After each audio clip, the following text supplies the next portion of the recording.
Your life changes the moment you stop negotiating with your excuses. Think about that for a second. Every time you tell yourself, "I'll do it later," or "I'm not ready yet," a small part of you believes it. And slowly, that belief becomes your reality.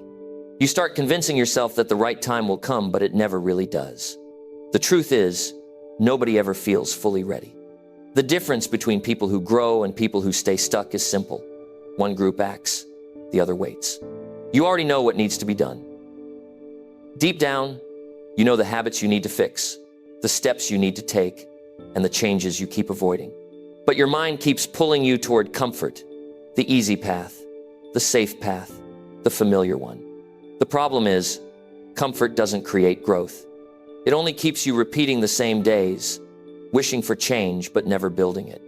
This video is about understanding how your mind works, how it tricks you into hesitation, how it resists effort, and how you can take back control. It's not about motivation that fades in an hour. It's about creating discipline that lasts a lifetime. It's about rewiring your thoughts so that action becomes your default, not your struggle. If you've ever caught yourself stuck in cycles of almost, if you've ever wanted to move but couldn't push through the mental wall, this message is for you. You don't need another plan, another burst of motivation, or another promise to start on Monday. You need control. You need consistency. You need to stop listening to that voice that always says, later.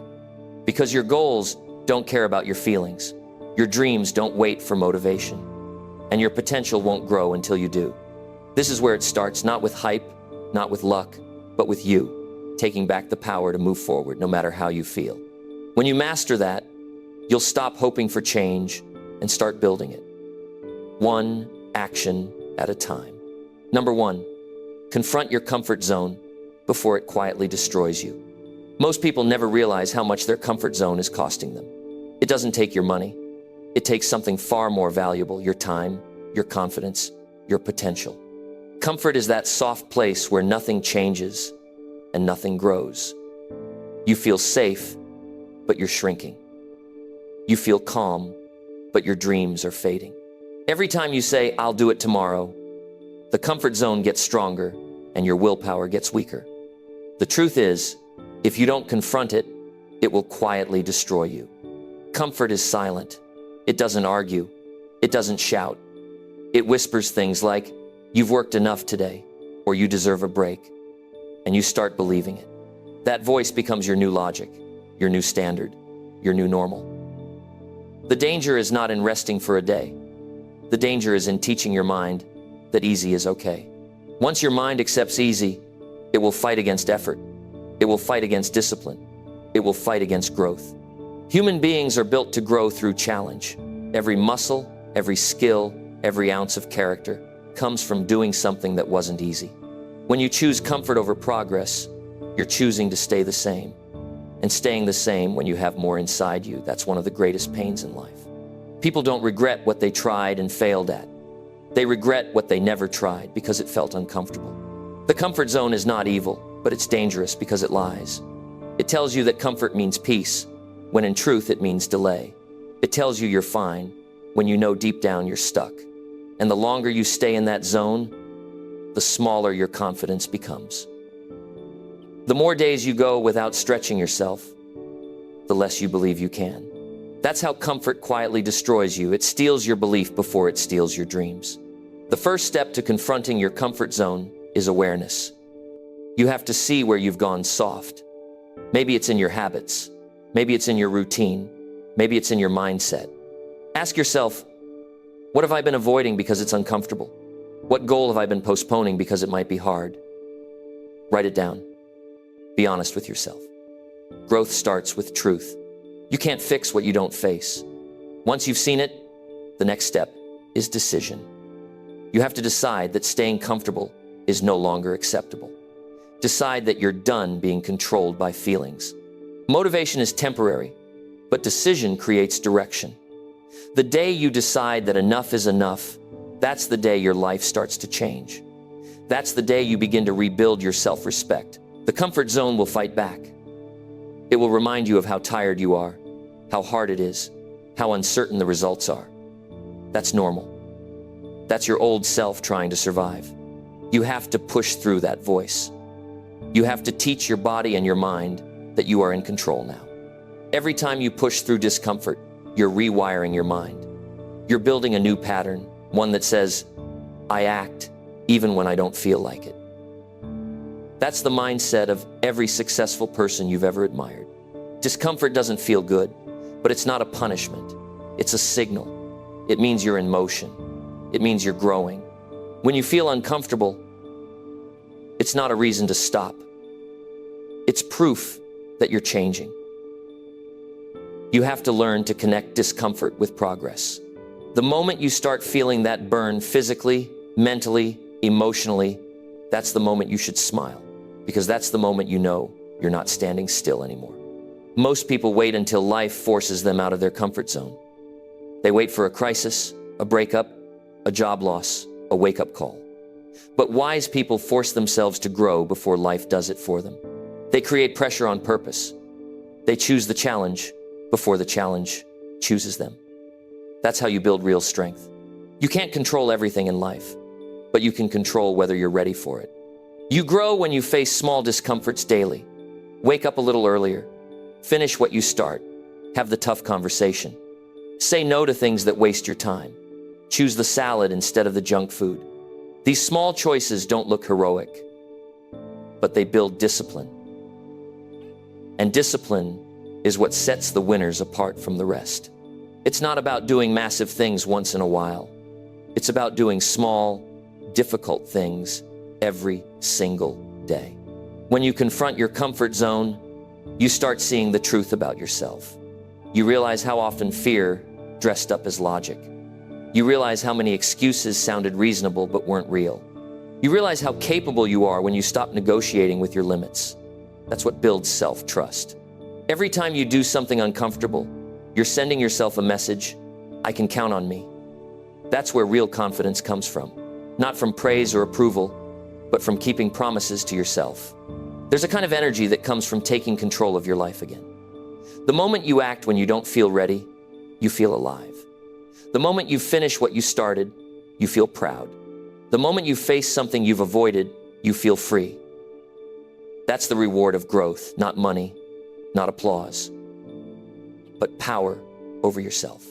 And once you taste that power, you'll never want to go back to being comfortable again. You don't need to make huge leaps. You just need to move forward every day. Start small, but start. If you want to get fit, go for a short walk today. If you want to learn, read for 10 minutes. If you want to build discipline, make your bed. If you want to build consistency, plan your day and follow through. Small wins compound. Progress is built one uncomfortable action at a time. There will be days when you fail, days when you fall back into comfort. That's okay. The goal is not perfection. The goal is direction. Every time you catch yourself drifting, pull yourself back. You're training your mind to stay awake, to stay focused, to stay accountable. You'll notice that after a while, what used to feel hard becomes normal. That's when you know you're growing. The mind loves patterns, and it will fight new ones. That's why most people never change. They give up before the new pattern sticks. It takes repetition. You have to show up again and again until the uncomfortable becomes automatic. That's how you take charge of your own programming. You replace comfort with courage, and that courage builds momentum. Remember, every area of your life reflects the boundaries of your comfort zone. Your income, your health, your relationships, they all grow to the level of your willingness to be uncomfortable. If you stay where it's easy, you'll stay where it's average. If you want more, you must become more. The bridge between where you are and where you want to be is made of uncomfortable steps. There's no shortcut, but there's a simple rule. Act anyway. When you confront your comfort zone, you stop blaming. You stop saying, I don't have time, or I'm not ready. You start saying, I'll make it work. You start taking responsibility. And that shift in language changes everything. Responsibility gives you power. When you own your results, you own your life. The people who win in life are not the ones who had it easy. They're the ones who kept showing up when it was hard. They worked while others rested. They practiced while others scrolled. They grew while others complained. They confronted their comfort zone daily. They didn't wait for the right mood or the right moment. They built habits that made success inevitable. You can do the same. Start where you are. Don't wait for a better time. There is no better time. The best time is the moment you decide to move. The only real progress begins when you stop making peace with comfort. Comfort is not your friend, it's your test. The sooner you face it, the sooner you'll see who you really are. You are capable of much more than you think. You've just been trained by comfort to doubt it. But once you start acting despite your doubts, you'll surprise yourself. You'll realize that fear doesn't stop you, hesitation does. You'll realize that tiredness is often just resistance wearing a different name. You'll realize that every excuse you ever made was only trying to protect your comfort, not your potential. So force yourself to move. Force yourself to try. Force yourself to stay when you want to quit. Force yourself to become the kind of person who follows through. The power you want is already in you. It's waiting for you to stop choosing easy. The comfort zone will always invite you back, but now you know its price. You know that it takes your future in exchange for a little temporary relief. That's not a fair deal. Don't take it. Start today. Not next week. Not tomorrow. Today. Take one small, uncomfortable action that pulls you forward. Do it again tomorrow. Then again. Over time, you'll see what most people never see: the person you could have been all along. And that person is stronger, sharper, and freer than you can imagine. That's the reward for confronting your comfort zone. That's how you force yourself to get things done. Number 2, build self-respect by keeping the promises you make. Every person wants confidence. Everyone wants strength. But real confidence doesn't come from what you say. It comes from what you do. It's not built in front of people. It's built when no one's watching. You can read all the books, listen to every speaker, and fill your wall with quotes. But if you keep breaking promises to yourself, you'll never trust yourself. And without self-trust, there's no self-respect. Self-respect is not something you buy or fake. It's earned one small promise at a time. When you say you'll wake up early and you actually do it, you gain respect for yourself. When you tell yourself you'll exercise and you follow through, you start believing your own words. Every action becomes a vote for your character. Every follow-through is proof that your word means something. That's what builds self-respect, the quiet consistency of keeping your own promises. Most people think self-respect is about being strong or confident around others. It's not. It starts in private. It begins the moment you decide to stop letting yourself down. The reason so many people feel lost or weak is not because they lack motivation. It's because they've trained themselves not to believe their own words. They say they'll start tomorrow, and they don't. They promise themselves they'll quit bad habits, but they keep going back. Every time they break a promise, their belief fades a little more. Eventually, they stop setting goals because deep down, they already know they won't follow through. The first step to building self-respect is to stop making promises you don't intend to keep. Be honest with yourself. Don't say you'll do something just because it sounds good. If you say it, mean it. Start small if you have to, but make sure every promise counts. When you keep even the smallest promise, like cleaning your space, drinking more water, or finishing that task you've avoided, you start proving to yourself that your word is real. It doesn't matter how small it is. What matters is that you follow through. You see, the mind keeps score. It remembers what you do. It remembers every broken commitment, every excuse, every time you quit. That memory becomes your reputation with yourself. Just like you lose trust in someone who constantly lies, you lose trust in yourself when you break your own word. But when you start doing what you said you would, something powerful happens. You rebuild that reputation. You start to believe yourself again. And once you believe yourself, you can take on anything. Self-respect isn't loud. It's not about arrogance or showing off. It's quiet strength. It's the calm confidence of knowing that if you say you'll do something, you will. You don't need to announce it. You don't need validation. You simply act. That's when you become unshakable, because you no longer rely on anyone else's approval to feel strong. You become someone you can count on. The problem is, we live in a world that rewards words more than actions. People post about what they'll do, talk about their goals, and make big declarations online. But life doesn't care what you post. It cares what you practice. Talk doesn't build character, action does. The most respected people are not the loudest. They're the ones who quietly keep their promises, one day at a time, year after year. If you want to change your life, you have to start where you are. Pick one promise today. Maybe it's waking up on time. Maybe it's eating better. Maybe it's studying for an hour. It doesn't have to be big. It just has to be real. Keep that promise, then keep another one tomorrow. You'll start to feel something shift inside you. You'll stand a little taller. You'll walk with more certainty. That's not arrogance, that's alignment. You're finally living in line with your word. There's something powerful about people who do what they say they'll do. You can sense it. They don't need to convince you of anything because their actions already speak for them. You trust them instantly. That's how people should feel about you. And more importantly, that's how you should feel about yourself. Every time you follow through, you strengthen that bond with yourself. That bond is what keeps you grounded when life gets difficult. Self-respect is the foundation of discipline. When you respect yourself, you stop tolerating things that pull you backward. You stop wasting time on distractions. You stop making excuses for your habits. You stop allowing laziness to control your future. When you respect yourself, you start choosing the harder road because you know you're worth the effort. You no longer chase comfort because comfort no longer impresses you. Growth does. Think about how it feels when you let someone down. There's guilt, disappointment, a loss of trust. Now imagine that same feeling, but directed inward. That's what happens every time you let yourself down. You might brush it off in the moment, but deep down, it sticks. You start to feel frustrated with yourself, but you can't quite explain why.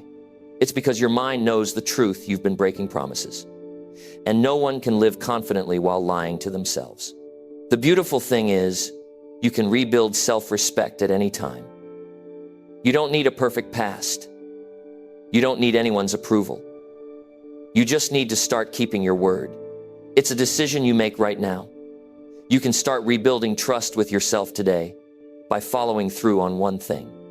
Maybe it's that workout you've avoided. Maybe it's finishing that project. Maybe it's putting your phone down and doing something meaningful. The size doesn't matter. The consistency does. And here's what happens when you do. Your energy changes. You start walking differently. Your tone changes. People notice it. They can feel that you've taken charge of your life. You're not chasing motivation anymore because your actions create their own momentum. That's real confidence, knowing that when you decide, you'll act. You no longer hope things will work. You make them work. Building self-respect is also about setting boundaries with yourself. Stop allowing yourself to quit the moment things get uncomfortable. Stop giving yourself permission to delay what you know needs to be done. Hold yourself to a higher standard. When you say you'll finish something, finish it. When you say you'll stop a bad habit, stop it. Don't negotiate with yourself. The moment you start negotiating with your excuses, you lose control. Stay firm. Be the kind of person who means what they say, even to themselves. There's a reason discipline feels so good after it's done. It's not just about progress. It's about pride. That feeling after a workout, after completing a goal, after following through, that's self-respect. It's your mind saying, you did what you said you would. That's one of the most powerful feelings a person can experience. And the more you feel it, the more you'll crave it. That's how momentum is built, through repeated wins that prove you can trust yourself. Many people try to build confidence by waiting for perfect conditions. They wait until they feel ready, until they have more time, until they're less tired. But that waiting is just another form of breaking promises. Life doesn't wait for you to feel ready. Confidence doesn't come before action, it comes after. You build it every time you act, even when it's inconvenient. Every time you keep a promise, even when you don't feel like it. You strengthen the part of you that leads instead of follows feelings. When you start living this way, your relationship with yourself changes. You stop needing motivation from outside sources because you've built internal respect. You don't need to be pushed because you've learned to push yourself. You start seeing your results grow, not because of luck, but because you've become reliable. You're no longer just setting goals, you're achieving them. You're no longer hoping to improve, you're proving that you can. Self-respect makes you dangerous in the best way. It gives you quiet confidence. You stop talking about what you'll do because you're too busy doing it. You stop comparing yourself to others because you're focused on your own standard. And you stop being controlled by fear because you faced it before and won. When you respect yourself, the world starts to respect you too, because the energy you project is one of strength, consistency, and truth. Think about it. When you meet someone who always follows through, you naturally trust them. You don't question their word. You don't doubt their intentions. That same principle applies to how you see yourself. When you keep your own promises, you start trusting your instincts. You start moving faster because doubt doesn't paralyze you anymore. You stop overthinking because you've learned that action is your way of thinking. If you want to transform your life, build self-respect first. It's the foundation of every other success. Without it, discipline fades, motivation disappears, and goals lose meaning. With it, you become unstoppable. You'll fail sometimes, yes, but you won't quit. You'll make mistakes, but you'll correct them. Because you'll know when you say you'll do something, it's as good as done. The world respects people who respect themselves. Employers trust them. Friends rely on them. Opportunities find them. That kind of person doesn't need to beg for success. They attract it by being dependable. The world has enough talkers. It needs more doers. Be one of them. Be the person who keeps showing up, even when no one notices. Because the person who follows through when it's hard becomes the person everyone looks up to later. Every time you honor a commitment to yourself, you raise your standards. You set a new baseline for your behavior. The old version of you starts to fade, the one who gave up, who delayed, who broke promises. In its place, a new version rises, one that acts with integrity, one that moves with purpose. You won't have to tell people you've changed. They'll see it. So start today. Don't make 10 promises. Make one and keep it. Do it again tomorrow.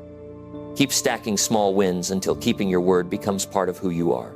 That's how self-respect is built, not overnight, but through daily proof that you can trust yourself. And once you trust yourself, there's nothing you can't do. Force yourself to keep your word. Force yourself to stay consistent. Force yourself to act even when you're tired. Because the day you can look in the mirror and know that your word means something, that's the day you'll finally understand what real power feels like. That's self-respect. That's the foundation of every great life. Number 3. Use pain as proof that growth is actually happening. Pain has a way of stopping people in their tracks. It makes you question your choices, your strength, and your direction. But the truth is, pain is not the enemy, it's feedback. It's the body and mind saying, you're moving forward. Growth doesn't happen in the easy moments. It happens in the difficult ones. Every time you feel pain, you are standing in the middle of a change that's shaping you into someone stronger. Most people run from pain because they misunderstand it. They see it as punishment. But pain, when used the right way, becomes proof that progress is happening. Nothing in life grows without some form of pain. Muscles grow when they're stretched and torn. Skills grow when you make mistakes and learn. Character grows when you're tested. If you never feel discomfort, you're not growing. You're maintaining. Pain is the teacher that introduces you to your next level. It's the resistance that shapes your strength. If you look at anyone who's achieved something great, you'll find a story full of pain. But you'll also find someone who refused to give up when it hurt. That's what separates those who rise from those who stay where they are. Not the absence of pain, but how they use it. Pain makes you pay attention. When everything feels good, you don't notice the details. You drift through life on autopilot. But when pain hits, your focus sharpens. You start to see where you've been lazy, where you've ignored your priorities, where you've settled for less. Pain brings awareness. It forces you to confront reality. That's why pain can be a gift. It wakes you up from the comfort that keeps you stuck. When you're chasing a goal, there will be moments when you feel frustrated, exhausted, and uncertain. That's normal. It's supposed to be hard. Growth requires friction. You can't build a stronger version of yourself without tearing down the weaker one. The process doesn't feel good, but it's work. The soreness after a workout, the mental fatigue after pushing through a task, the emotional weight of taking responsibility These are all signs that you're expanding your limits. They're not signs to stop. They're signals to keep going. Pain also teaches you patience. It shows you that transformation doesn't happen instantly. It takes time to adapt, time to adjust, time to heal. In those moments when you feel stuck, remember that pain is not a dead end. It's part of the road. You can't rush strength. You can't shortcut growth. If you remove the struggle, you remove the lesson. When you start to see pain as a phase instead of a punishment, you stop fighting it and start learning from it. Think about how life changes after difficult experiences. You handle pressure better. You react slower. You appreciate peace more. You stop being afraid of small things because you've already survived bigger ones. That's growth. Pain doesn't just build toughness. It builds wisdom. It teaches you what matters and what doesn't. It helps you let go of pride, ego, and fear. It humbles you and strengthens you at the same time. The reason most people quit when it hurts is because they think pain means something's wrong. But pain doesn't always mean you're failing. It often means you're progressing. You're simply in the middle of a process. Your old self can't handle you. That's why it hurts.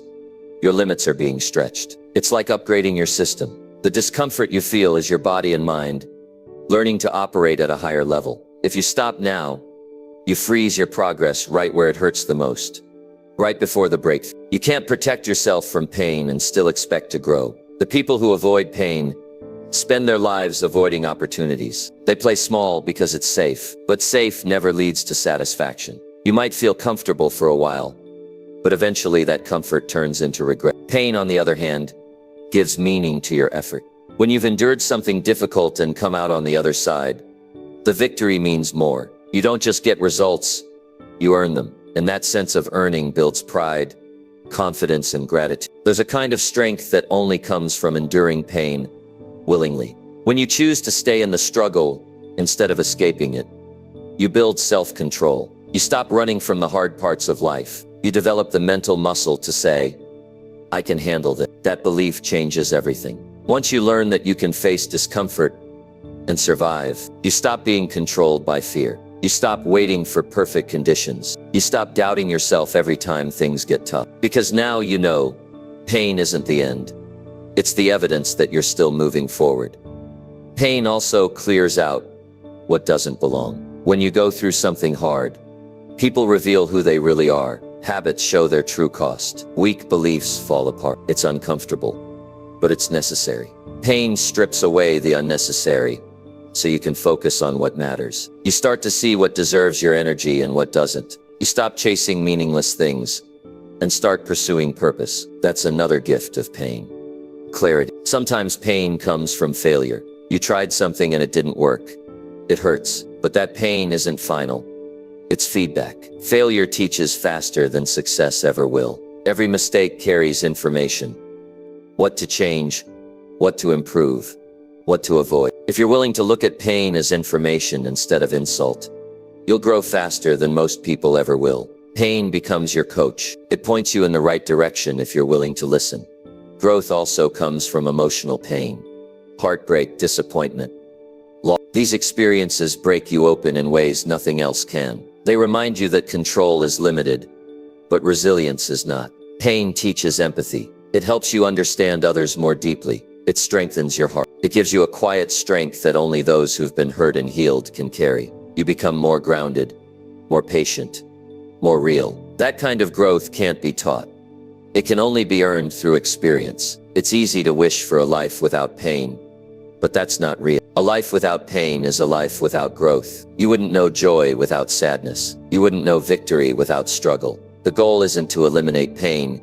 It's to use it. Let it guide you, teach you, toughen you. The difference between people who grow and people who stay stuck is simple. One group runs from pain. The other uses it. The moment you stop fearing pain, you become unstoppable. You stop hesitating. You start seeing challenges as training instead of threat. You start viewing discomfort as a sign that you're on the right track. You stop asking, why is this happening to me? And start saying, what is this teaching me? That mindset shifts everything. Suddenly every difficulty becomes a stepping stone instead of a wall. When you look back at your life, you'll realize the painful moments shaped you the most. The heartbreaks, The losses, the disappointments, they built your perspective. They made you wiser, calmer, and more resilient. Pain is proof that you're alive, that you're still capable of change. It's the evidence that your life is moving somewhere. You can either let it break you or let it build you. The choice is yours. So when it hurts, don't run. Breathe, face it. Remind yourself that this is what progress feels like. Growth isn't supposed to feel comfortable. It's supposed to feel challenging. Every ache, every frustration, every ounce of doubt means you're working on something that matters. The pain you feel today will become the strength you carry tomorrow. Use it. Don't waste. Let it sharpen you, not stop you. That's how growth happens. Not in the moments of ease, but in the moments that test you. Pain doesn't come to destroy you. It comes to develop you. And once you understand that, you'll stop avoiding the struggle and start using it as proof that you're exactly where you need to be, in the middle of becoming stronger, wiser, and more capable than you've ever been before. Number 4, do hard things daily until they feel normal to you. Every person wants change, but very few are willing to earn it. The truth is, you cannot build a strong life doing what's easy. Strength is built when you deliberately do hard things every single day until they stop feeling impossible. It's not about punishing yourself. It's about training yourself. You're conditioning your mind and body to stop running from effort.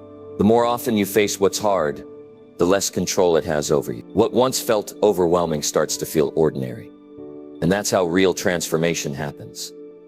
Doing hard things daily is not about being extreme. It's about building consistency under discomfort. When you wake up earlier than you want to, when you push through the last few minutes of a workout, when you sit down to work even though you'd rather relax. Those moments build toughness. They create a quiet confidence that only comes from discipline. It's not about being perfect. It's about choosing challenge over comfort again and again until the challenge becomes part of your routine.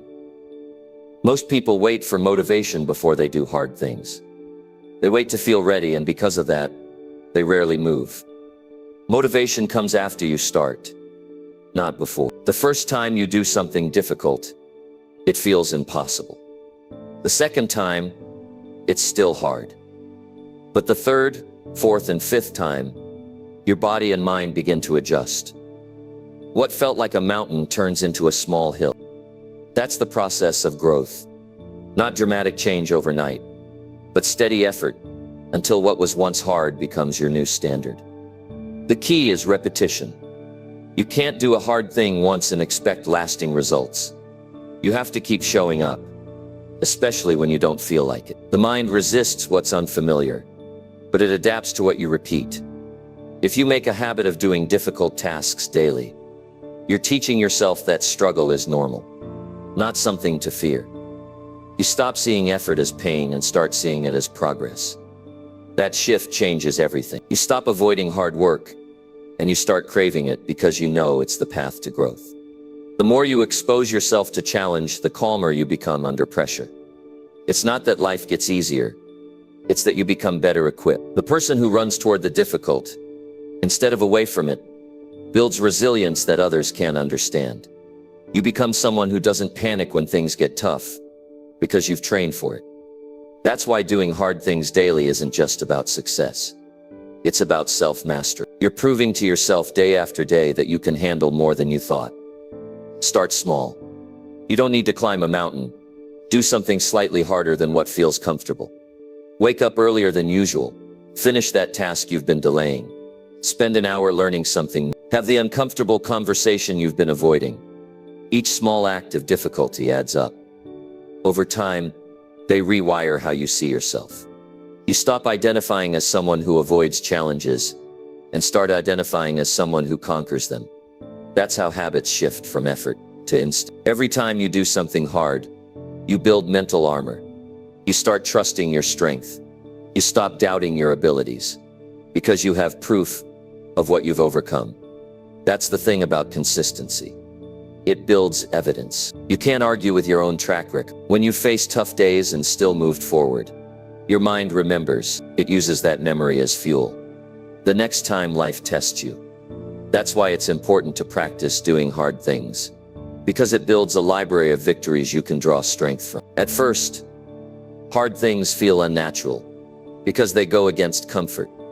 But if you stay consistent, you reach a point where the hard thing becomes your new comfort zone. Waking up early becomes automatic. Pushing through resistance becomes instant. Working on goals daily becomes part of who you are. The hardest part is the beginning. That phase where your body and mind fight against the change. Once you pass that point, you start to feel proud instead of pressured. The effort becomes a form of self-respect. Doing hard things also teaches you patience. We live in a world that worships quick results. But real progress takes time. The process tests your endurance, your focus, and your belief in yourself. The people who last are the ones who keep showing up long after the excitement fades. They don't chase motivation. They rely on discipline. Discipline is the habit of doing what must be done, even when you don't want to. Every day you practice it, it gets easier to access. That's how consistency turns effort into normalcy. When you start doing hard things daily, your standards rise naturally. You stop settling for average effort because your mind knows you're capable of more. You start seeking out challenges instead of avoiding them. You find satisfaction in pushing limits. That doesn't mean life gets easier. It means you stop being scared of difficulty. You welcome it because you've learned that difficulty is the fastest path to strength. Most people fear hard things because they've never stayed with them long enough to feel the reward. But if you do, you'll experience something rare: peace in progress. This daily commitment to difficulty also sharpens focus. When you practice staying disciplined under stress, distractions lose their power. You stop chasing instant pleasure because you've built a deeper sense of satisfaction through effort. You start valuing long-term growth more than short-term comfort. You notice that your mood improves, your energy increases, and your confidence grows, not because life is perfect, but because you're in control of yourself. Over time, doing hard things becomes addictive. You start to crave the feeling of progress. You wake up with purpose. You stop procrastinating because you know how good it feels to move forward. That's when life begins to change. When you realize that the things you once avoided are now the very things that define your strength. You're no longer the same person who needed comfort to feel okay. You're the person who thrives under pressure because you've earned that power. The difference between who you are and who you want to be lies in what you do daily. If you want to grow, you must train your mind and body to stop expecting ease. You must choose effort again and again until it becomes second nature. It's not punishment, it's preparation. Every repetition builds resilience. Every hard choice builds character. And one day, without even realizing it, you'll look back and see that what once drained you now empowers you. The people who achieve real freedom in life are not the ones who escape hard work. They're the ones who embrace it. They've built systems, routines, and habits that make challenge normal. They don't rely on feelings, they rely on commitment. That's why they move forward. While others wait for the right time doesn't exist. There's only the decision to start doing hard things today. Hard things don't just build strength. They reveal truth. They show you what you're made of. They expose your weaknesses so you can improve them. They uncover the parts of you that want to give up. And they teach you how to keep going anyway. Every challenge is a mirror showing you both your limits and your potential. The only way to see both is to keep showing up. You can't avoid difficulty forever. Life will hand it to you one way or another. The difference is whether you choose it or wait for it. If you choose it daily, it won't surprise you. It won't break you. It will become your normal rhythm. Work, effort, growth. The people who seem calm under chaos aren't special. They're trained. They've practiced being uncomfortable until it stopped bothering them. So start today. Pick something that challenges you. Something small but meaningful. Do it until it stops feeling foreign. Then raise the bar. Keep increasing the difficulty until strength becomes your default setting. One day you'll realize that the hard things you once feared are now the things that make you feel alive. That's when you'll understand what real growth is. Not the absence of struggle, but the mastery of it. Doing hard things daily is how you become unshakable. It's how ordinary becomes strong and strong becomes natural. And when that happens, nothing in life can intimidate you again. Number 5, rewire your mind to act without waiting to feel ready. Most people spend their whole lives waiting to feel ready before they take action. They wait for the right time, the perfect plan, or the surge of motivation that never comes. But the truth is, readiness is an illusion. You never feel ready to change, to begin, or to take a risk. Your mind is wired to protect you from uncertainty, not push you toward progress.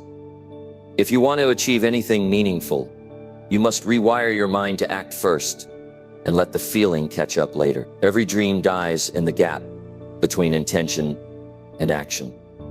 You think about starting, but you hesitate. You plan, but you don't execute. You tell yourself you need more clarity, more confidence, or more time. But those are just delays in disguise. The people who get things done don't wait to feel ready. They move anyway. They understand that action creates readiness. When you take the first step, your brain shifts from doubt to focus. Once you begin, momentum replaces hesitation. The human brain is built for comfort and survival, not for growth. It's always scanning for what might go wrong, for what feels uncertain. That's why when you try something new, your first instinct is to hesitate. Your mind wants safety, but growth and safety can't live in the same space. You have to train your brain to move before it overthinks. The more time you give your thoughts to analyze, the stronger your fear becomes. Action cuts through that cycle. When you act immediately, you interrupt the brain's habit of creating excuses. Think about how many opportunities you've lost because you waited for the perfect moment. There were ideas you never started, conversations you avoided, and goals you delayed because you were waiting to feel ready. Readiness never shows up.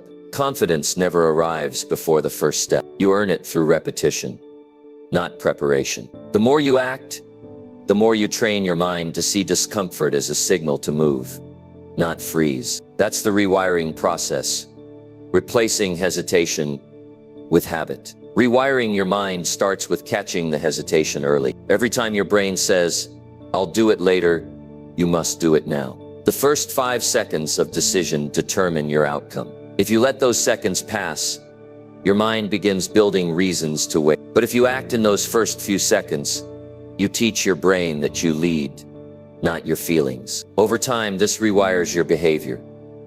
You stop needing to feel good to take action. You act because that's who you are. When you act without waiting, you build trust with yourself. You stop being a prisoner of emotion. Feelings are temporary. They change minute to minute. If you let them decide your life, you'll stay trapped in cycles of inconsistency. One day you'll be inspired. The next day you'll be tired. If your actions depend on how you feel, your results will always be unstable. The mind must be trained to follow decisions, not moods. Discipline begins when you stop asking, "Do I feel like it?" and start saying, "I'll do it anyway." You can start small. The rewiring doesn't happen in one leap. It happens through repetition. When the alarm goes off, don't hit snooze.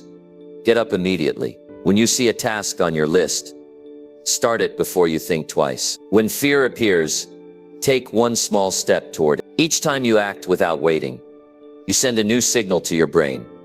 I move first. That signal weakens the old habit of hesitation. The brain learns what you repeat, and soon, action becomes automatic. You've probably noticed that the hardest part of anything is starting. Once you begin, it becomes easier. That's because action creates energy. The moment you take that first step, your physiology changes, your heart rate rises, your focus sharpens, your motivation increases. You go from thinking to doing, and doing rewires the brain. If you always wait for the feeling first, you'll never access this momentum. But if you move first, the feeling follows. People who accomplish great things aren't fearless. They're action-driven. They feel the same fear, but they've trained themselves not to wait for it to go away. They've learned that fear is not a stop sign. It's just noise. The brain will always try to protect you from effort, but you can override it. The moment you act, you prove to yourself that the fear has no real power. The more often you do this, the quieter the fear becomes. Rewiring your mind also means separating emotions from execution. You don't have to enjoy every step to be successful. You don't have to feel excited to show up. What matters is showing up anyway. Every time you act without the emotional push, You strengthen your ability to perform under pressure. That's the difference between amateurs and professionals. Amateurs wait to feel good. Professionals act regardless of emotion. They know consistency beats motivation every time. You can't control how you feel, but you can control what you do. That's the essence of self-mastery. Choosing action, even when your emotions disagree. Once you understand this, hesitation loses its grip on you. You start to realize that the feeling of readiness was never the goal. Progress, waiting to feel ready, is like waiting for the weather to be perfect. It keeps you standing still while time keeps moving forward.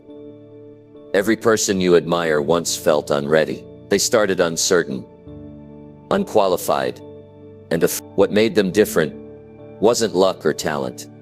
It was their decision to act before they felt ready. They built the skill through repetition, not waiting. They moved forward messy, uncomfortable, and unsure. And that's what created their confidence. Confidence is not what allows you to start. It's what you gain by starting. Rewiring your mind is a process of repetition, not inspiration. You must catch yourself when you start to delay. You must take the first step every single time, even when it feels awkward. You'll notice that after a while, your reactions change. The things that once triggered hesitation start triggering action. Instead, you'll begin to associate discomfort with movement, not paralysis. That's when you know the rewiring is working.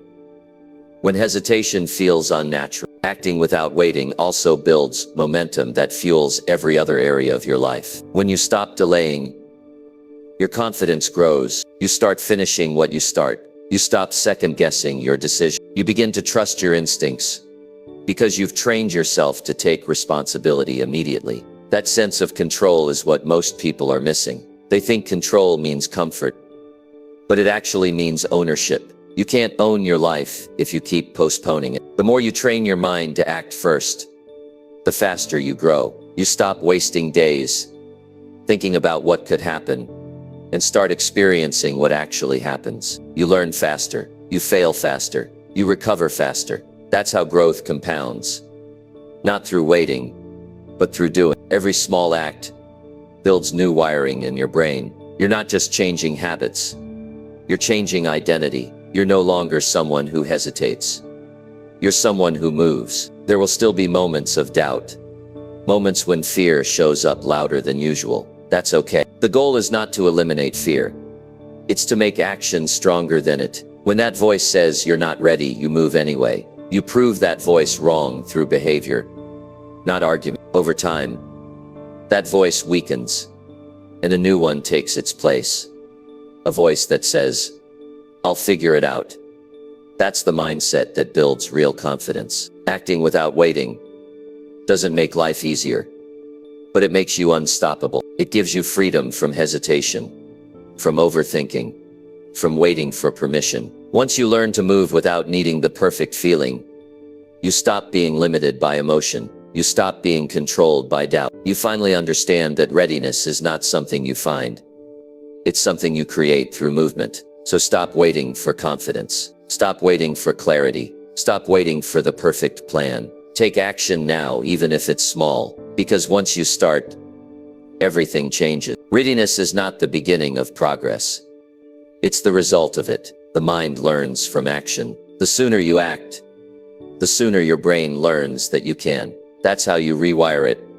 One decision, one action, one moment of courage at a time. Number 6, catch your excuses the moment they start to speak.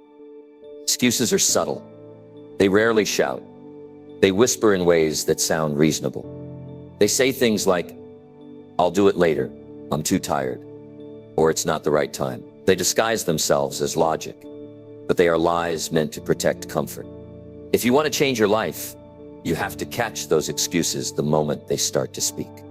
The longer you let them talk, the stronger they become. Excuses grow fast.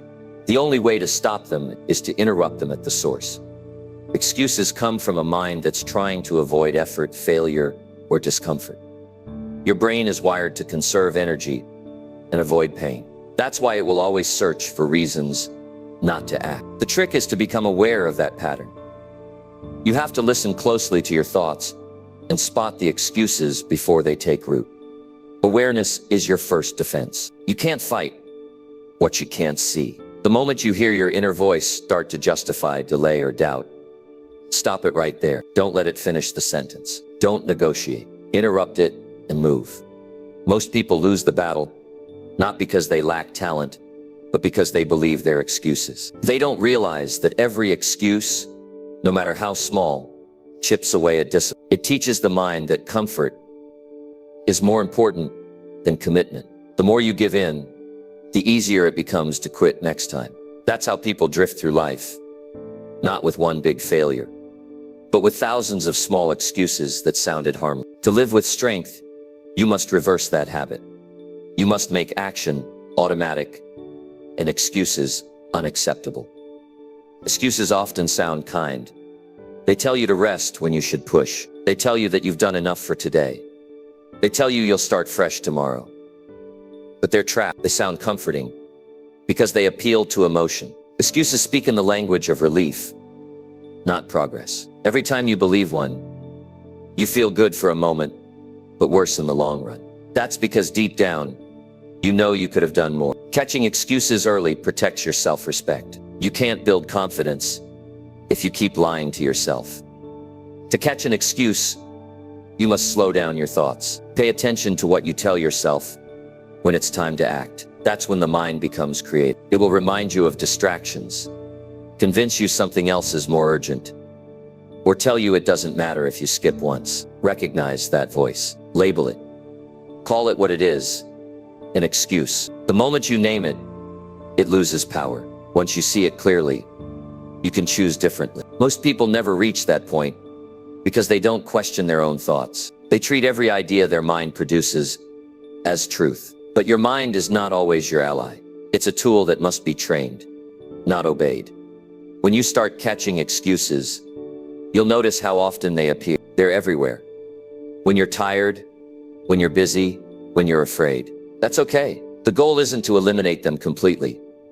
It's to respond differently. Instead of believing the excuse, you take the action anyway. Each time you do that, you weaken the habit. You teach your brain that you lead, not your feelings. Over time, your excuses get quieter because they no longer work. The mind stops wasting energy trying to convince you to stop when it knows you'll move anyway.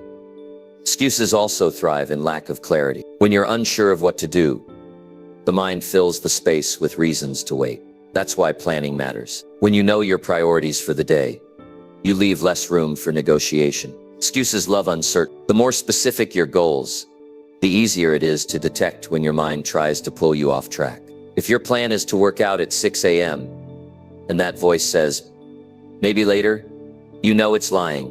The more structure you build, the easier it is to recognize and reject those small lies. The mind likes to protect identity. If you've spent years thinking of yourself as someone who avoids pressure or delays things, your brain will try to keep that version alive. Every time you challenge that identity, excuses rise up to defend it. That's why personal growth feels uncomfortable.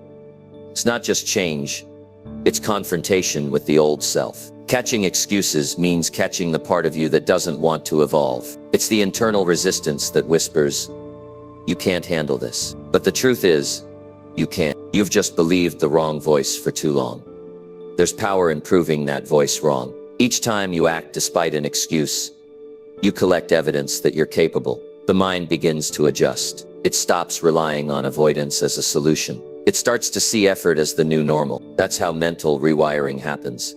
Not through motivation, but through repetition. You must act your way into a new mindset, not think your way into one. Every time you override an excuse, you're rewriting your default response to challenge.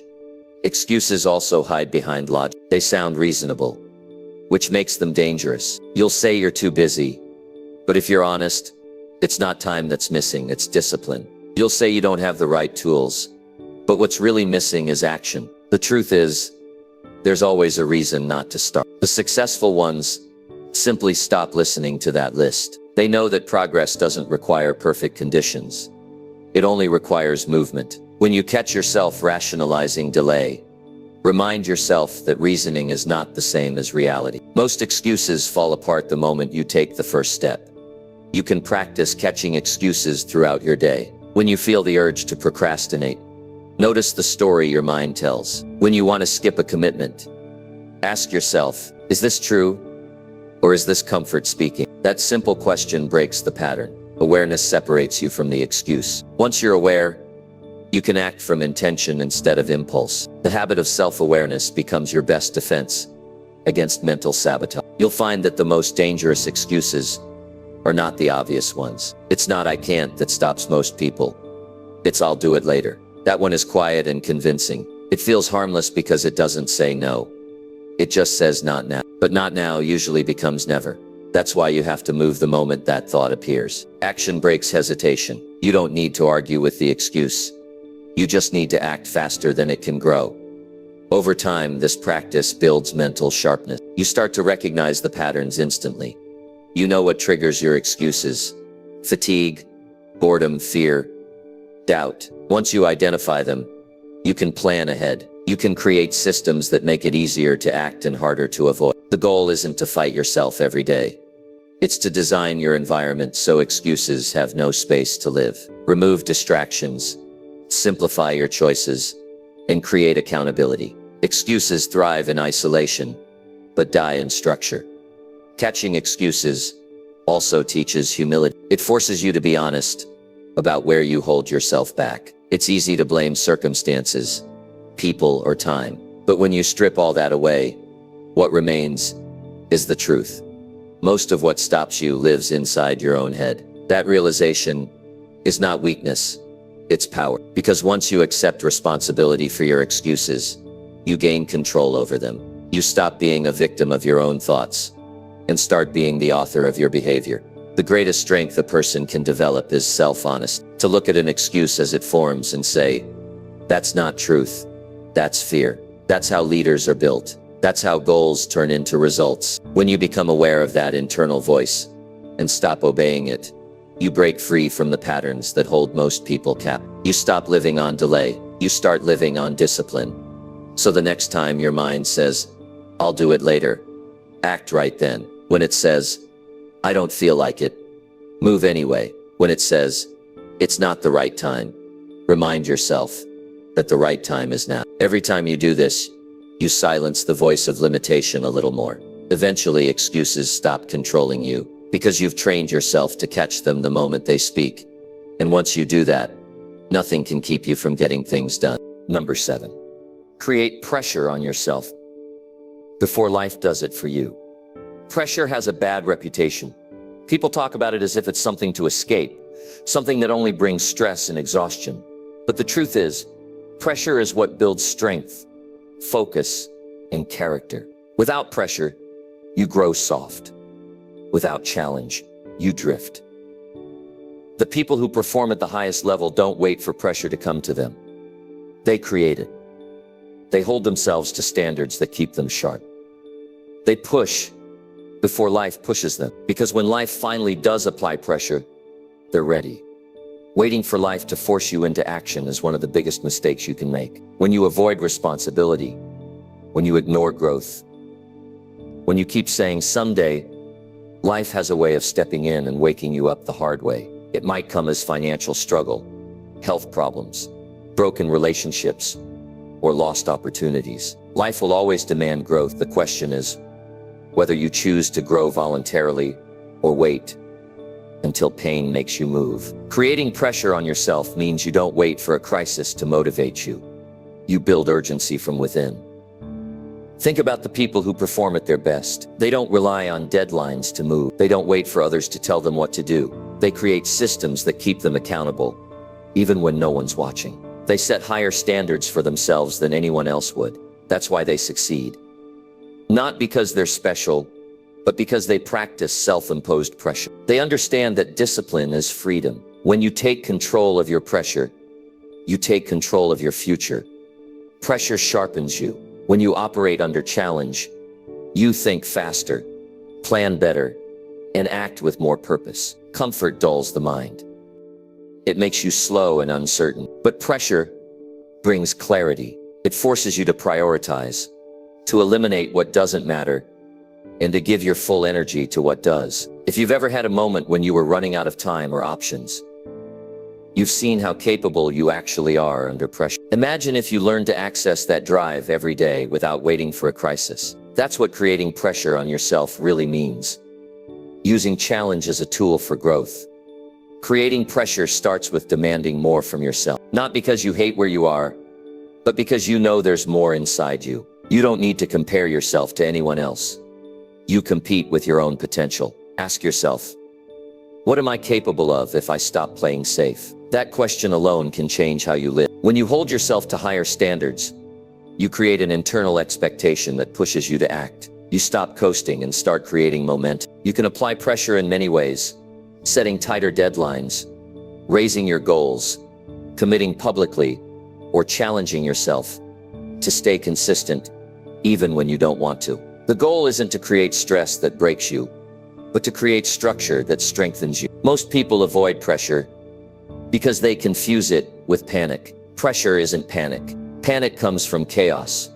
Pressure comes from purpose. When you set intentional pressure, you're controlling the environment instead of letting it control you. Every day you should have something that stretches you, something that reminds you that you can still grow. It might be learning a new skill, improving your health, or mastering your craft. When you stop challenging yourself, you start declining. Growth isn't a one-time effort.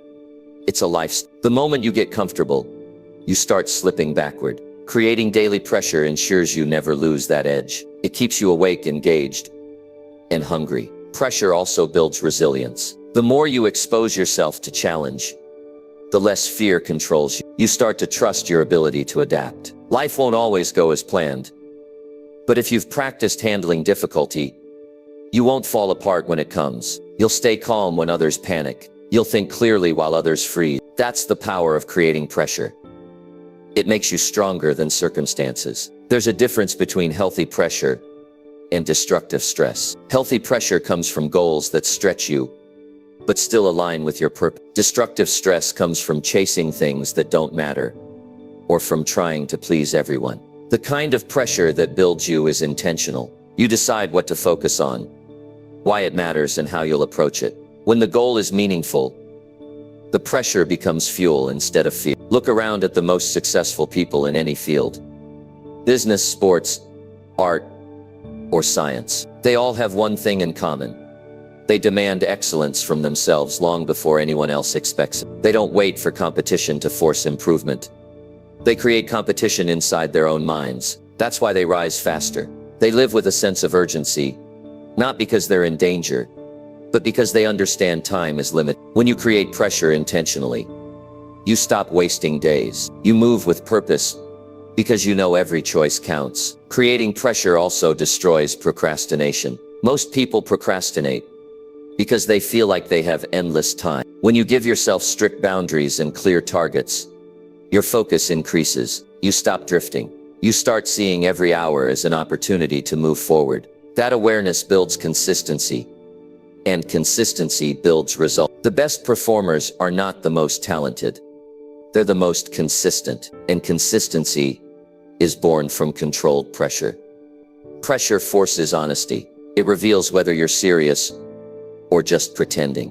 When you push yourself, excuses don't survive. The truth shows up. You see what habits are holding you back, what weaknesses you've been hiding, and what you need to fix. That's not a bad thing, it's growth. The more honest you are under pressure, the faster you evolve. You stop lying to yourself about effort and start doing the work. You can create pressure through accountability. Tell someone your goal and give them permission to check your progress. The fear of letting them down can push you further than motivation alone. You can create pressure through deadline. Decide when something will be done and stick to it no matter what. You can create pressure through competition. Measure your progress and aim to beat your own best. Pressure doesn't always have to come from external forces. The most powerful kind comes from within. The kind that says, I refuse to stay average. Life will eventually test you. It will put you under pressure whether you're ready or not. The question is whether that pressure breaks you or strengthens you. If you've never trained under voluntary pressure, Real challenges will feel overwhelming. But if you've already faced self-imposed tests, you'll handle life's demands with confidence. You'll adapt faster. You'll recover quicker. You'll perform better under chaos because you've practiced in calm. That's the advantage of creating pressure before life does. There's a peace that comes from living this way. When you hold yourself accountable, you stop fearing the future. You don't need to hope things will go your way because you've prepared for both success and struggle. You become proactive instead of reactive. You take charge of your direction. That's what true freedom looks like. Not the absence of responsibility, but mastery over it. You can start this process right now. Pick one area of your life where you've been too comfortable. Raise the bar. Set a new goal that forces you to stretch. Make it public if you have to. Cut out the safety net. Tell yourself failure is not an option. And mean it. That pressure will ignite focus you didn't know you had. It will bring out a version of you that only appears when things get serious. The truth is, pressure is not your enemy. It's the weight that makes you stronger. If you run from it, life will eventually catch you with a pressure you didn't choose. But if you create it on your own terms, you'll always be one step ahead. You'll walk into challenges ready, not afraid. You'll live with purpose instead of panic. That's what it means to create pressure before life does it for you.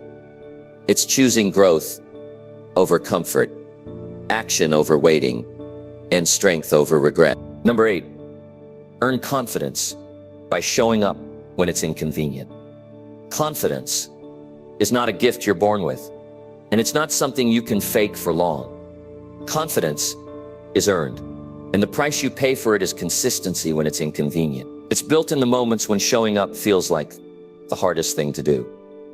Anyone can act confident when things are easy, but real confidence grows when you do what needs to be done, even when you don't feel like it. When you keep showing up through fatigue, doubt, and discomfort, you start proving to yourself that you're dependable. That belief, not words, not hype, becomes unshakable confidence. The problem with most people is that they think confidence comes first. They think once they feel strong, they'll start acting strong. But it works the other way around. You act first, then you feel it. Every time you show up despite not wanting to, you're voting for the stronger version of yourself. You're telling your mind, I follow through no matter how I feel. That's how you earn self-respect. And self-respect turns into confidence. You can't buy it, borrow it, or wish for it. You have to earn it through action. When it's inconvenient to show up, that's when the lesson matters most. It's easy to do the right thing when circumstances are perfect, but when the alarm goes off early, when your body feels heavy, when you're surrounded by distractions and still choose to keep going, that's where your character is built. Confidence doesn't grow in comfort. It grows in inconvenience. Each time you keep your word under pressure, you build another layer of trust in yourself. There's something powerful about people who show up, even when it's not easy. They walk differently. They speak with a quiet certainty because they know what they've overcome. They don't rely on motivation because they've already learned how to move without it. You can sense it, that calm strength that comes from doing the hard thing again and again. That kind of confidence can't be faked because it's rooted in truth. When you rely on convenience, you become inconsistent. You only work hard when conditions are ideal. So progress becomes unpredictable. But when you commit to showing up no matter what, progress becomes steady. You start developing a rhythm that doesn't depend on your mood or external motivation. That's how great habits are formed. They're not based on comfort. They're based on discipline. The more often you practice this, the easier it becomes to act naturally, even when it's hard. Every time you choose to act when it's inconvenient, you train your mind to obey your goals instead of your feelings. Feelings are temporary, but goals are long-term. If you want lasting results, your actions must align with what you said you'd do, not how you feel in the moment. This is where most people lose momentum. They let their emotions decide their effort. They say they want change, but wait for the perfect time to start. The truth is, the perfect time will never come. The only time you have is now. And showing up today, even imperfectly, builds momentum that waiting never will. You earn confidence one decision at a time. When you're tired and you still work, when you're unsure and you still try, when you're discouraged and you still push forward. Each of those moments becomes a piece of evidence in your mind that says, I can rely on me. Over time, that evidence turns into certainty. You stop doubting your abilities because you've seen proof. You've done it before. You know you can do it again. That's how confidence becomes permanent. It's built on proof, not opinion. Inconvenience is a test of priorities. When something matters enough, you find a way. When it doesn't, you find an excuse. Showing up during inconvenience reveals what you truly value. It's easy to say you want success, health, or growth, but your actions show what you actually prioritize. If you can keep moving forward when it's uncomfortable, you're proving that your goal matters more than your feeling. That's the mindset that separates those who talk about change from those who live it. You'll notice that the most disciplined people are not the ones who never struggle. They feel lazy, unmotivated, and tired just like everyone else. The difference is, they don't let those feelings make decisions for them. They show up anyway. They've learned that consistency matters more than convenience. They understand that every time they push through resistance, they're training their mind to work under pressure. That's how they stay steady when everyone else quits. Confidence earned through consistency also changes how you view failure. When you've built a habit of showing up through inconvenience, you stop seeing mistakes as proof of weakness. You see them as part of the process. You don't panic when something goes wrong because you've been through difficulty before. You know that struggle doesn't define you. Persistence does. That calm belief in your ability to keep going no matter what is the essence of true confidence. Most people try to look confident before they are confident. They dress it up, talk loudly, or pretend they're not afraid. But deep down, they know they haven't kept their own promises. And that lack of integrity always shows. You can't hide from yourself. If you want to feel genuinely confident, you have to earn it privately. You have to do the work when no one is watching. You have to show up when it's lonely, when it's hard, when no one will give you credit. That's the kind of confidence that never leaves you, because it's built on truth. There will always be days when your energy is low, when distractions are strong, when everything in you says, not today. Those are the days that matter most. When you act in spite of resistance, you build momentum that makes future days easy. You start to realize that inconvenience is temporary, but pride is lasting. You'll never regret showing up, but you'll always regret giving up too early. The mind remembers both. The times you followed through and the times you didn't. Choose the memories that strengthen you, not the ones that weaken you. Confidence is not loud.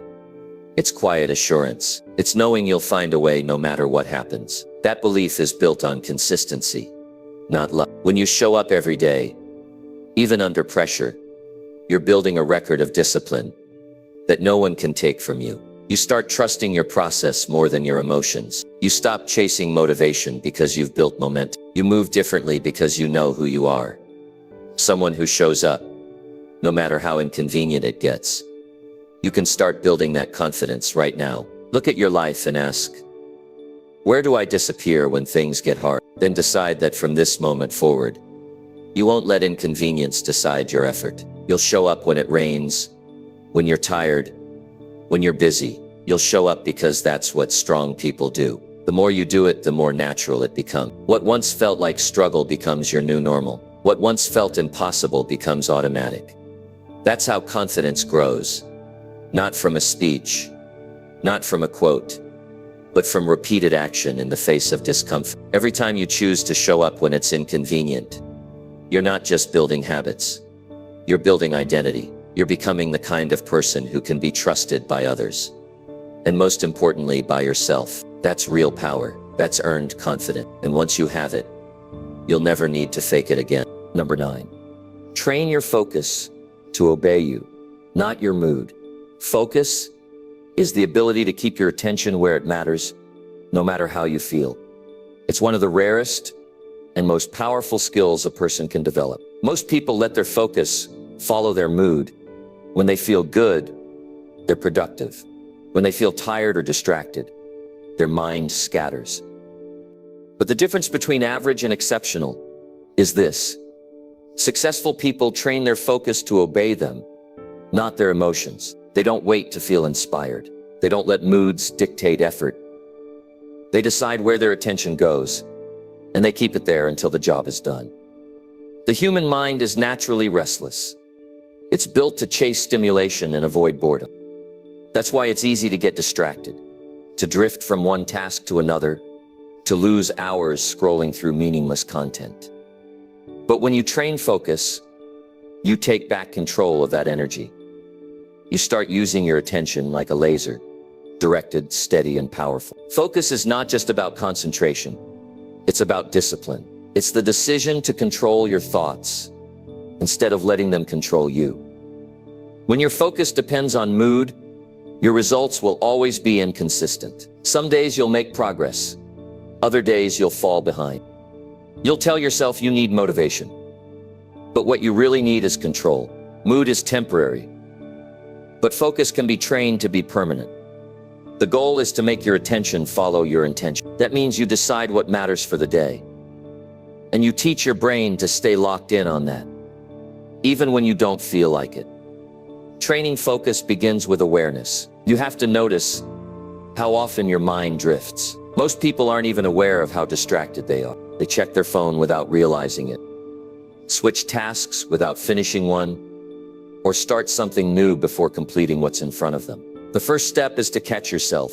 The moment you notice your attention slipping, bring it back. Don't judge it, just redirect. That simple act of pulling your focus back again and again is the workout your mind needs to grow stronger. The brain responds to repetition. Every time you refocus, you're building mental muscle. The more you practice, the longer you can stay concentrated. At first, you'll struggle. Your thoughts will wander constantly. But over time, you'll notice that you can stay locked in for longer periods. That's progress. Focus isn't something you suddenly master. It's something you build through persistence. Just like physical strength, it grows with consistency. The next step in training your focus is eliminating distractions before they grab your attention. You can't stay focused in a noisy environment filled with temptations. If your phone keeps lighting up, if your workspace is messy, if your mind is full of unfinished tasks, your attention will split. Preparation is everything. Create an environment that supports concentration. Silence notifications. Clear your desk. Close unnecessary tabs. The fewer decisions your mind has to make, the easier it becomes to stay focused. You must also learn to focus on one thing at a time. Multitasking destroys productivity. It gives you the illusion of progress, but in reality, it divides your attention and weakens your output. The most efficient people don't do more, they do one thing fully. When you give your full attention to a single task, you not only finish faster, but you also do it better. Focus deepens quality. If you want your work, your craft, and your goals to stand out, train yourself to go deep, not wide. Focus is also tied to emotional control. Your mind will always try to escape discomfort. When a task gets difficult, when boredom sets in, or when fatigue appears, your emotions will try to pull you away. They'll say, take a break, check your messages, do it later. This is the battle between discipline and mood. You must teach your brain that feelings are not commands. You can acknowledge discomfort without obeying it. The more you act despite emotion, the stronger your control becomes. You're telling your mind, you work for me, not the other way around. You'll find that focus improves when you have clarity. The mind can't concentrate on confusion. When your goals are vague, your focus will scatter. But when you know exactly what you want and why you want it, your energy naturally aligns. Before you start any task, define the outcome. Know what success looks like for that session. Give your brain a clear target. This eliminates mental noise and replaces it with direction. One of the best ways to train focus is through time blocking. Decide in advance what you'll work on and for how long. During that time, do nothing else. No distractions. No multitasking. No checking your phone. Just pure focus. At first, it will feel uncomfortable. You'll crave distraction because your brain isn't used to that level of attention. But the more you practice, the easier it becomes. Over time, your mind learns that when you say focus, it's time to lock in. Focus is not about perfection. It's about returning to the task every time you drift. The goal isn't to have zero distractions. That's unrealistic. The goal is to recover your attention quickly. Every time you catch yourself wandering and bring your mind back, you're strengthening control. It's like lifting a mental weight. You don't get stronger by holding the weight still. You get stronger by repeatedly bringing it back into position. You'll notice that focus feels easier when you have a strong why. When your goal has meaning, it becomes easier to stay consistent. If what you're doing truly matters to you, you'll push through fatigue. You'll stay locked in even when it's inconvenient. That's why purpose and focus are connected. Without purpose, attention becomes fragile. With purpose, it becomes resilient. The stronger your reason, the stronger your focus. In training focus, you must also protect your mental energy. Focus isn't just about time. It's about quality of attention. If you fill your mind with useless noise all day, endless scrolling, negative news, random conversations, you drain your ability to concentrate when it matters. Treat your attention like currency. Spend it wisely. Give it to things that build you, not drain you. Every distraction you entertain is a withdrawal from your potential. There's also a physical side to focus. Sleep, nutrition, and movement affect attention more than most people realize. A tired body leads to a tired mind. If you're constantly exhausted, focus will always feel like a fight. Take care of your body, and your mind will follow. True mental sharpness requires balance. Discipline doesn't mean self-neglect. It means creating conditions that make concentration sustainable. Training your focus to obey you also means practicing stillness. In a world addicted to speed and noise, stillness feels unnatural, but it's essential. Sit in silence for a few minutes every day. No phone, no distractions, just awareness. It sounds simple, but it strengthens your attention span. When you can control your focus in stillness, you can control it anywhere. Over time, you'll notice that your focus starts obeying you naturally. You'll be able to switch on concentration like flipping a switch. You won't need to warm up your motivation or talk yourself into work. You'll simply decide and your mind will follow. That's mastery. When your thoughts become servants of your purpose, not slaves to your emotions. The truth is, everyone wants focus, but few are willing to train for it. It takes patience, discipline, and self-awareness. You'll have days when your mind resists, when distraction wins, when you feel scattered. That's part of the process. The key is not to quit. Keep bringing your attention back. Keep deciding where your focus goes. Every small victory compounds until control becomes instant. When you reach that point, you stop being reactive. You stop chasing motivation. You start creating results on command. You become the kind of person who doesn't waste time, who doesn't drift through days aimlessly, who doesn't lose hours to distraction. Your mood no longer decides your effort. Your purpose does, and that's freedom. That's when you know your focus finally works for you, not against you. Number 10. Force discipline until it becomes your natural state. Discipline is the bridge between wanting and having, between dreams and results. It's not something you're born with, it's something you build. At first, it feels unnatural. It feels forced. You'll have to drag yourself to do the things you said you would do. You'll fight laziness, boredom, and every excuse your mind creates. But if you stay consistent long enough, discipline transforms. It stops feeling like effort and starts feeling like identity. It becomes who you are.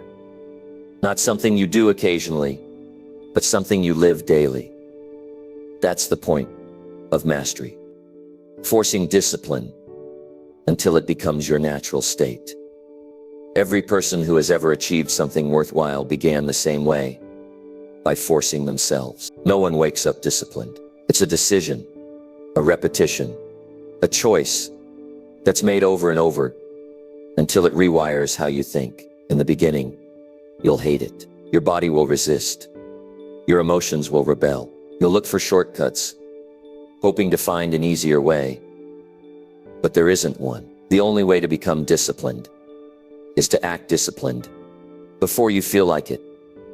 Discipline starts as a fight with yourself. There's a part of you that wants to grow and another part that wants to stay comfortable. The comfortable side will always speak louder, but it's weak. The more you listen to it, the more it controls you. The disciplined side is quiet, but powerful.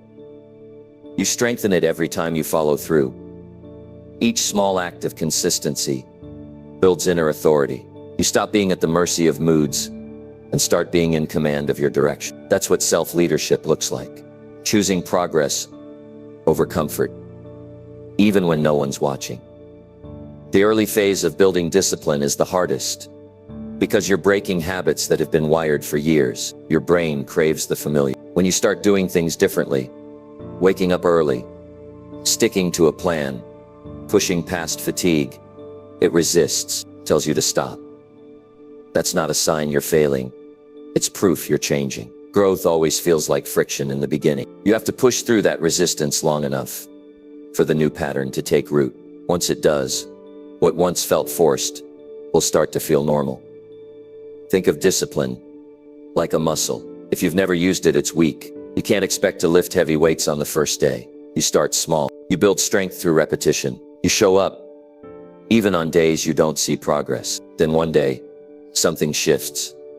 It stops being a struggle. You move naturally. You don't have to convince yourself anymore because it's part of who you are. That's what happens when you force discipline consistently.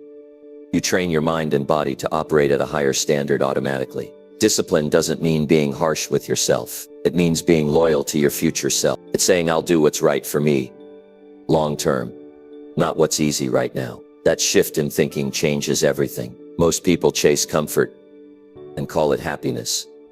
But comfort without progress turns into regret. Discipline is what gives your life structure, purpose, and pride. It's not punishment, it's power. When you live with discipline, you stop depending on external motivation. You don't need someone to push you. You push yourself. The truth is, most people quit because they expect discipline to feel good. It won't. Not at first. It feels heavy, inconvenient, and repetitive. You'll want to stop 100 times, but that's exactly why it works.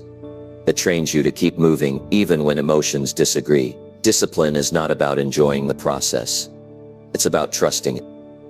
It's about acting based on commitment, not convenience. The first few weeks or months will test your patience. But if you hold the line, something remarkable happens.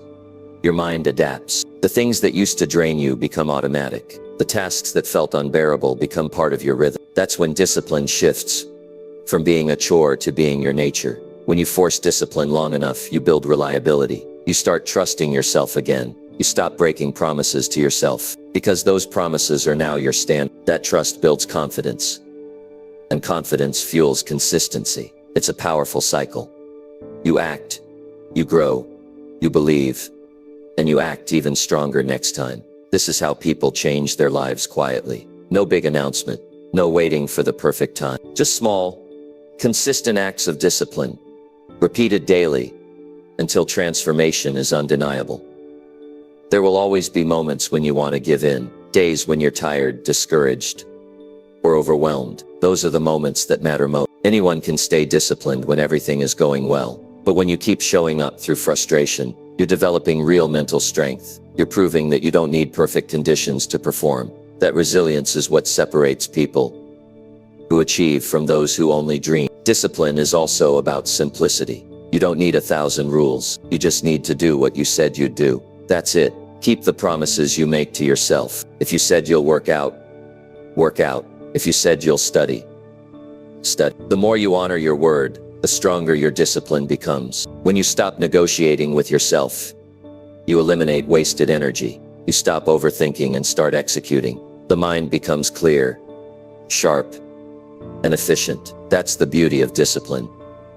It simplifies life. To make discipline your natural state, you have to remove options that weaken it. Stop giving yourself backup plans for laziness. Don't say if I feel like it, or if I have time. Replace that with this is what I do. Create an environment that supports discipline. Surround yourself with reminders of your goals. Remove distractions that tempt you to break your focus. Structure your days so that the most important actions come first. The more systems you build, the less willpower you need. Discipline thrives in structure and dies in chaos. It's important to understand that forcing discipline is not about perfection. You'll slip sometimes. You'll miss a day or make a mistake. But the key is to get back up immediately. Don't turn one bad day into a bad week. Don't let guilt replace effort. The moment you start again, you're back on track. Discipline is not about never falling. It's about never staying down. Each time you recover faster, your bounce back muscle grows. That's how you become unshakable. Eventually, discipline becomes your baseline. You don't need to think about it. You don't need motivation speeches. You act because it's part of your DNA now. That's freedom.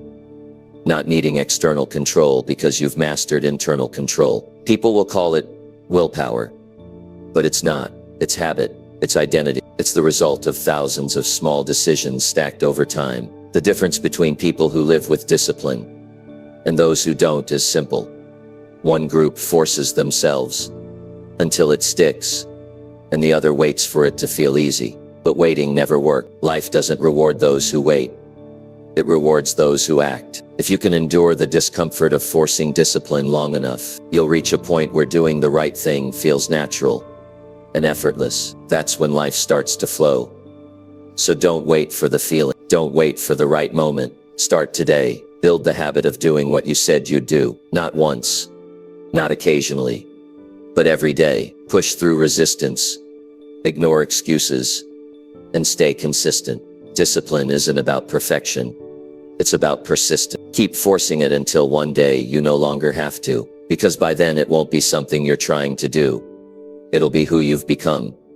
You've heard enough talk about waiting for motivation. Now it's time to act, because nothing changes until you decide to move. Not tomorrow, not next week, not when you feel ready. Now, every time you take action when it's uncomfortable, you're building a stronger version of yourself. Every time you show up when it's hard, you're proving that you can control your own life. This isn't the end of a video. It's the beginning of a different mindset. One where you stop running from effort and start running toward growth. One where you stop asking for the right mood and start creating the right habits. You already have what it takes. You just need to use it. So when this video ends, don't scroll to the next distraction. Take one small step. Do one thing that moves your life forward today. And remember, success doesn't wait for motivation. It belongs to the ones who force themselves to get things done. Now go earn your progress, then come back. Because this is just the start of your transformation.